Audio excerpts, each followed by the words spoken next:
hakenewe bantu b'Imana. Pawulo ati turabategeka mu izina ry'Umwami wacu Yesu Kristo kuzibukira bene data wese ugenda wica gahunda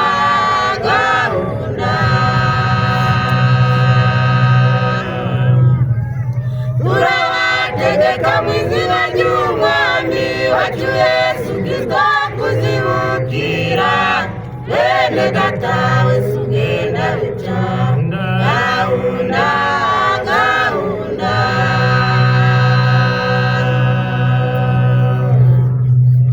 Imana yacu ni nyagahunda, abamarayika nabo nuko, umuntu wese utagira gahunda abamarayika baramuhunga.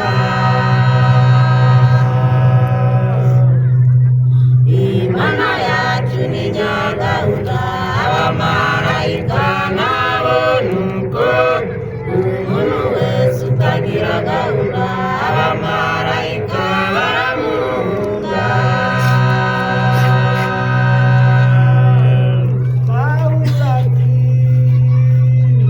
Turabategeka mu izina ry'Umwami wacu Yesu Kristo kuzibukira bene data wese ugenda wica gahunda.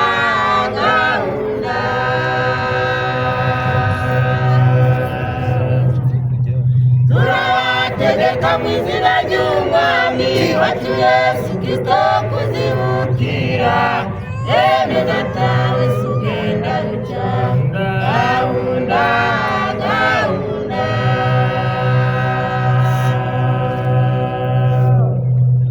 N'ingabo z'isi zigira gahunda mu mikorere yazo, natwe ingabo z'Yesu Kristo dusabwa gahunda muri byose dukora.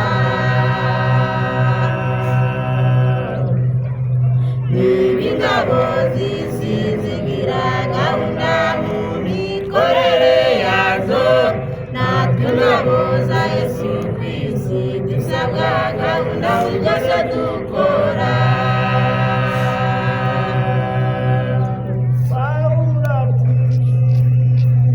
Turabategeka mu izina ry'Umwami wacu Yesu Kristo kuzibukira bene data wese ugenda wica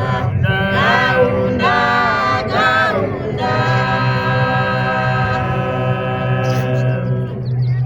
Turabategeka mu izina ry'Umwami wacu Yesu Kristo kuzibukira bene data wese ugenda